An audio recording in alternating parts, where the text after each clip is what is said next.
میں وصیت کرنا چاہتی ہوں تاکہ اللہ کے قریب ہو سکوں اور بہتر انسان بن سکوں، لیکن مجھے لگتا ہے کہ میں ابھی دینی طور پر مضبوط نہیں ہوں۔ میرا سوال ہے، کیا مجھے ابھی وصیت کر لینی چاہیے اور ساتھ اپنی اصلاح کرتی رہوں، یا پہلے انتظار کروں جب تک میں بہتر نہ ہو جاؤں، اور میں وصیت کی تیاری کیسے کروں؟ وصیت کا جو کتاب ہے وہ پڑھی ہے، اس کتاب کو 2-3 دفعہ پڑھو، اس میں دیکھو مقصد کیا ہے اس کا۔ ایک تو اس میں یہی لکھا ہوا ہے نا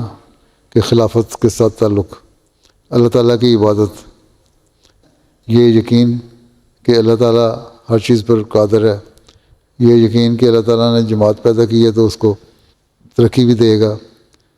تقویٰ پہ چلنا، تقویٰ ضروری شرط ہے، نمازیں پڑھنا ضروری شرط ہے۔ یہ چیزیں اگر پڑھ رہی ہو اور پھر جب وصیت کر لو گی تو پھر خیال پیدا ہوگا کیونکہ اب میں نے وصیت کر لی ہے، میں نے پہلے سے بہتر انسان بننا ہے، اپنا اللہ سے بھی تعلق بہتر کرنا ہے اور اخلاق کو بھی بہتر کرنا ہے پہلے سے۔ جب یہ ہوگا تو بہتری کی طرف مائل ہو جائے گی۔ بعض وصیت بھی اصلاح کا ذریعہ بن جاتی ہے۔ یہ کہنا کہ اصلاح نہیں ہوئی اس لیے وصیت نہ کروں، تو پھر جو بھی کوئی غلط خیال آئے گا تو کہہ دے کہ میں کون سی وصیت کی ہوئی ہے، اگر کر بھی لوں کام غلط تو کوئی حرج نہیں ہے، لیکن جب وصیت کی ہوگی تو خیال آئے گا کہ میں نے وصیت کی ہوئی ہے، میں نے غلط کام نہیں کرنا۔ اس لیے سوچ سمجھ کے دعا کر کے فیصلہ کرو، یہ تو خود ہی فیصلہ کر سکتے ہو، کوئی کسی پہ نہیں کہہ سکتا، لیکن اصول یہی ہے کہ